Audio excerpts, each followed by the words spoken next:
Hello students, कैसे हैं आप सब? आई हो आप सब ठीक होंगे। मैं हूं अंजुम हसन और आप सबका स्वागत है मेरे चैनल पे। वो है मैथ और लॉजिक, जहां पर आपका मैथ का डर बिल्कुल भी भाग जाएगा। ओके, तो सबसे पहले हम शुरू करते हैं। हमारे क्या क्या चीज़ें हमको ज़रूरत है इसके लिए। पहले तो आपको अपनी नोटबुक्स रेडी रखना चाहिए। प्लेन नोटबुक्स रेडी रखिए, सिर्फ और सिर्फ मैथ्स के टॉपिक्स लिखें, और एक शॉर्ट हैंडी बुक रखिए जहाँ पर आप फॉर्मूलेज और आप अपने फॉर्मेट्स रख सकें, ताकि ईजी एंड क्विक रिवीजन आगे हो सके। ठीक है, तो फर्स्ट टॉपिक हम शुरू करते हैं। हमारा वो है रेशियोज एंड प्रोपोर्शंस। तो ये है हमारा first topic of part A mathematics. सबसे पहले हम बेसिक्स पे ध्यान देते हैं कि कहाँ यूज़ होता है रेशियो। पहली चीज़ जो यूज़ होता है रेशियो वो है हमारे किचन से हम स्टार्ट करते हैं। ओके, अगर हमको कोई डिश बनानी है हमको, तो हम हर क्वांटिटी जिस हिसाब से चीज़ें डालनी है हम उधर डालें, तो एक डिश परफेक्ट बन सकती है। ठीक है, वैसे ही मेडिसिन फील्ड में भी अगर आप केमिकल्स या जो भी आप यूसेज कर रहे हैं दवाइयों का, वो उस क्वांटिटी या प्रोपोर्शन में अगर कुछ ज़्यादा हो गया तो उसके साइड इफ़ेक्ट ज़्यादा होंगे, अगर कुछ कम हो गया तो वो इफ़ेक्टिव ही नहीं होगी मेडिसिन। वो फील्ड में बहुत यूज़ होता है। नेक्स्ट आता है गवर्नमेंट फील्ड में। तो ये गवर्नमेंट को हेल्प करता है कि स्कीम्स बनाने में होते हैं, या अनएम्प्लॉयमेंट स्कीम्स होते हैं, उसमें गवर्नमेंट को ये काम आता है अगर ये लोग रेशियो से डिवाइड किए तो। ठीक है, और कभी रेशियो फाइनेंशियल टर्म्स में गवर्नमेंट के लिए तब यूज़ होता है जब टैक्स कलेक्शन करते हैं कि कितना टैक्स एक्चुअली रिसीव हुआ है, जो कौन से स्टेट से टैक्स उन लोगों को कलेक्ट हुआ है, कौन से स्टेट से कम आ रहा है, कौन से स्टेट से ज़्यादा आ रहा है। ठीक है, और भी है ना कि कहाँ से ना प्रॉफिटेबल है, कौन सी स्टेट प्रॉफिटेबल है, कौन सी स्टेट प्रॉफिट में नहीं जा रही है, उसका ओवरऑल रेशियो देखते हैं, तो गवर्नमेंट को पता चलता है कि फंड्स किस तरह से एलोकेट करें। ठीक है, अब हम और भी बहुत सारे हैं, लाइक हमारी रोज़ की ज़िंदगी में बहुत यूसेज है रेशियोज़ का। ठीक है, जैसे कि पार्टनरशिप फॉर्म ही ले लीजिए आप। ठीक है, अब एक्चुअली जो हमको कॉन्सेंट्रेट करना है वो है फिनेंशियल रेशियो। आपको फाइनेंशियल मैनेजमेंट जैसे सब्जेक्ट में तो आपको पता चल जाएगा कि कितना इम्पॉर्टेंट, कितनी वैल्यू है ये रेशियोज चैप्टर की। वहाँ पर हर बैलेंस शीट के हर एक आइटम्स का रेशियो होता है, जैसे कि liquidity ratio, leverages ratio, market value ratios, profitability ratio, solvency ratio, capital budgeting, ये सारी चीज़ों में हमें रेशियो यूज़ होता है। तो ये चैप्टर हमें बहुत अच्छे से पढ़ना चाहिए। Let's get started with all the problems of this ratios. हम स्टार्ट करते हैं रेशियो से। रेशियोज़ के बाद हम प्रोपोर्शंस डील करेंगे। ओके, मैं उससे पहले मैं तरीका समझा दूँ कि हम कैसे आगे प्रोसीड करेंगे। जब भी कोई भी टॉपिक आएगा मैं उसका इंट्रोडक्शन पार्ट दूँगी। ओके, और उसके बिल्कुल नेक्स्ट वीडियो में उसी के मैं प्रॉब्लम्स करूँगी। तो क्या होगा, जिसको ना शुरू से शुरू करना है कि बिल्कुल भी स्टार्ट से स्क्रैच से समझना है, वो हम मेरे दोनों भी वीडियोस देखेंगे, और जिसको एग्ज़ाम्स के लिए अप्रोच करना है वो लोग सिर्फ प्रॉब्लम्स देखेंगे डायरेक्टली राइट अवे। ठीक है, तो रेशियोज़ जो टॉपिक है उसमें ओनली 25 प्रॉब्लम्स है, वो बिल्कुल भी क्विकली हम कर लेंगे। ओके, उससे पहले हम लोग क्या करेंगे, एक जिस्ट बना लेंगे। दैट इज़ नथिंग बट हमारे इम्पॉर्टेंट पॉइंट्स क्या क्या है। ओके, पहली चीज़ तो आप सबको पता है कि रेशियो लिखा कैसा जाता है। Ratio will be written as, कैसा लिखा जाता है, A:B लिखा जाता है। ओके, जो कि हम इसको ऐसे भी लिख सकते हैं A/B, और जो हमारा फर्स्ट टर्म होता है उसे हम कहते हैं एंटीसीडेंट, और हमारे जो सेकेंड टर्म होता है रेशियोज़ में उससे बोलते हैं हम कॉन्सिक्वेंट, मतलब फॉलोइंग नंबर, उसके बाद आने वाला नंबर इज़ अ कॉन्सिक्वेंट। ठीक है, और ये तो सबको इजी पता था, ये पॉइंट्स बहुत सिंपल था, ये पॉइंट तो बहुत सिंपल था। नेक्स्ट पॉइंट भी बहुत ज़्यादा ही हम लोग 7th क्लास से पढ़ते आए हैं कि हमको अगर सिंपलेस्ट फॉर्म में होना है हमारा रेशियो, तो हम है ना मल्टीप्लाई एंड डिवाइड कर सकते हैं बाय सेम नंबर। अब टू बी हम एग्जाम्पल लेते हैं, सपोज 9:27। ओके तो हम इससे क्या करते हैं, हम इससे ना अगर हम इसको सिंप्लीफाइड फॉर्म में लेना है तो हम ये टर्म और ये टर्म को 9 से डिवाइड करना है। Okay 9 divided by 9 is to 27 divided by 9। तो हमारा आंसर क्या होगा, 9 1 जा 9 1 जा 9 1 जा 9 3 जा, सो 1:3 हो गया ना सिंप्लीफाइड फॉर्म। इट्स लाइक इतना बड़ा नंबर जाके हम we have reduced it to एक 1:3 में, राइट। तो यहाँ हम क्या करें हैं, डिवीजन अप्लाई करें। तो this is the simple thing that अगर इसको ना एक रिड्यूस्ड फॉर्म में लेना है तो हमको सेम नंबर से दो भी जगह डिवाइड करना है या मल्टीप्लाई करना है, एज द केस में भी, जिससे भी होगा उसका case. Okay the third one is order, बहुत इम्पॉर्टेंट है। Order of terms are important. इसका मतलब ये है हम A:B को हम B:A नहीं लिख सकते।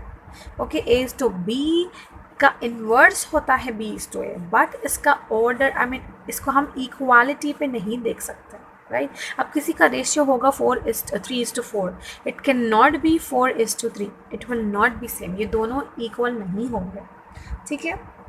और एक चीज़ ये है, नेक्स्ट चीज़ जो हमारी इम्पॉर्टेंट है, फोर्थ है ratio exist between quantities of same kind. इसका मतलब ये है कि हम कोई क्वांटिटी से हम रेशियो रेशियो एनालिसिस बना रहे हैं, लेकिन उसका जो बेस होना चाहिए वो सेम है, होना चाहिए। हम ऐसे तो नहीं कंपेयर कर सकते ना, आपकी सैलरी comparing with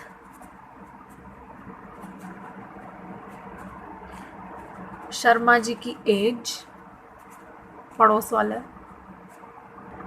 ये कंपैरिजन बिल्कुल भी रॉन्ग होगा। एज एंड आ सैलरी, हालांकि दोनों में न्यूमेरिकल टर्म्स है, लेकिन हम ये दोनों का अगर कंपैरिजन करने जाएंगे तो बिल्कुल भी कोई वो बनेगा ही नहीं, उन लोगों में कोई रिलेशनशिप ही नहीं बनेगा, राइट।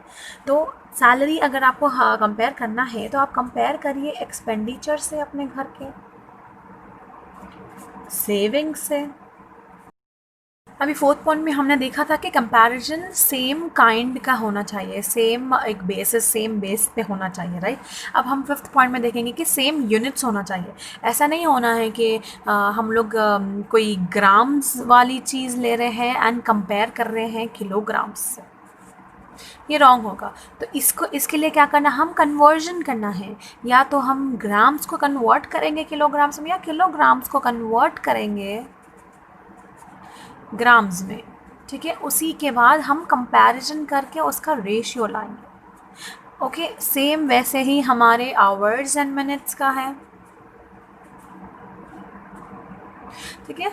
अगर हमको आवर्स एंड मिनट्स मिनट्स देखना है तो हम ऑब्वियसली आवर्स को मिनट्स में कन्वर्ट करेंगे, फिर दोनों को कंपेयर करेंगे तो बात बनेगी, राइट। नहीं तो बिल्कुल भी हमारा रेशियो टोटली बिल्कुल भी बेकार हो जाएगा, ठीक है। और सिक्स्थ पॉइंट है A:B का इन्वर्स रेशियो होता है B:A। ये हम अभी थोड़ी देर पहले डिस्कस किए थे। They are not equivalent but they are inverse. Okay मतलब ये दोनों का प्रोडक्ट अगर 1 आया है, product is 1, then it is inverse.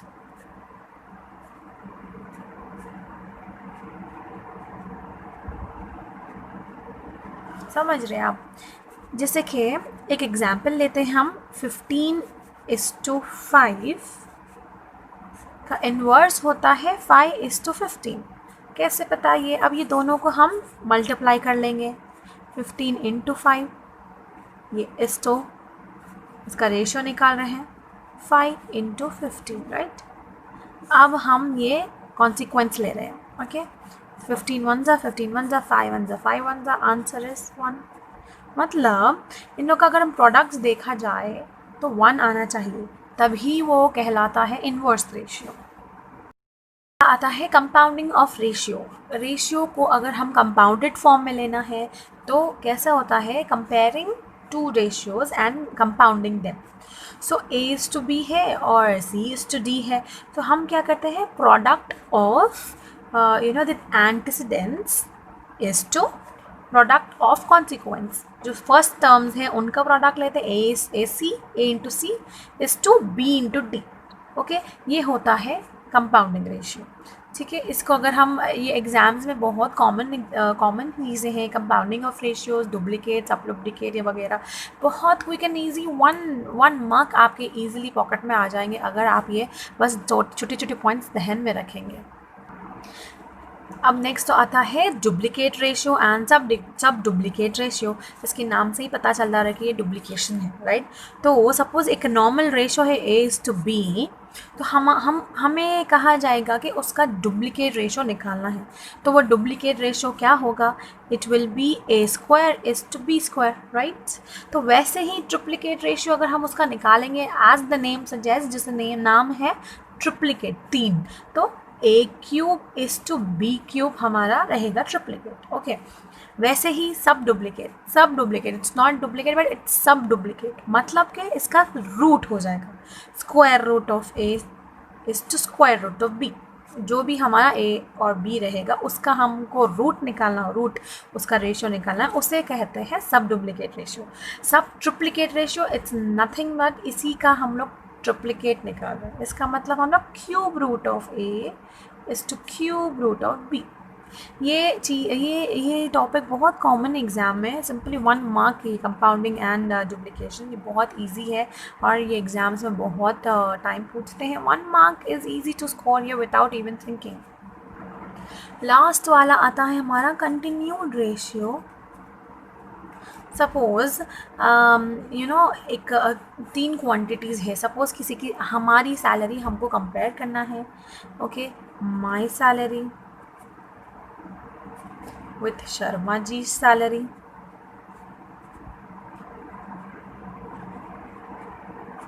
And हमारे ऑफिस में भी कोई हमारे कलीग है, कोई कलीग की सैलरी।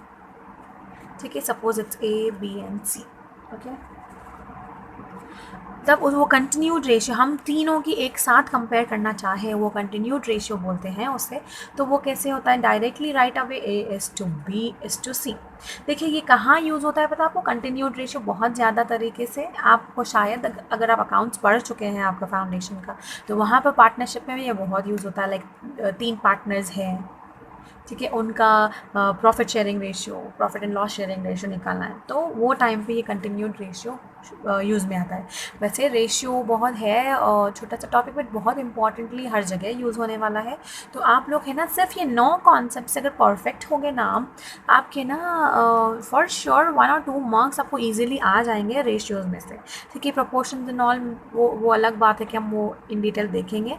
तो यही चीज़ों पे बेस्ड है हमारे आगे के 25 प्रॉब्लम्स। थोड़ी बहुत प्रॉब्लम्स कॉन्सेप्चुअल बेसिस है, जो कि हम अभी कॉन्सेप्चुअली प्रॉपर्टीज़ देख चुके हैं, और थोड़े बहुत हम लोग कैलकुलेटिव बेसिस पे, तो हम वो कैलकुलेट देन एंड देयर करेंगे और उसका आंसर लेकर आएंगे। और हम कोशिश करेंगे कि जब हम प्रॉब्लम्स कर रहे हैं तो सिंप्लीफाइड वे में बिल्कुल 2 स्टेप आंसर्स कर सके, क्योंकि एग्ज़ाम्स में आपको पूरा लॉन्ग टाइम नहीं मिलेगा पूरा सॉल्व करने के लिए। तो हमें बहुत ही quick and easy method within एक नेक्स्ट स्टेप में मिले, जैसा कॉम्पिटिटिव एग्जाम में हम प्रिपेयर करना है वैसे ही हम प्रिपेयर करेंगे इसके लिए।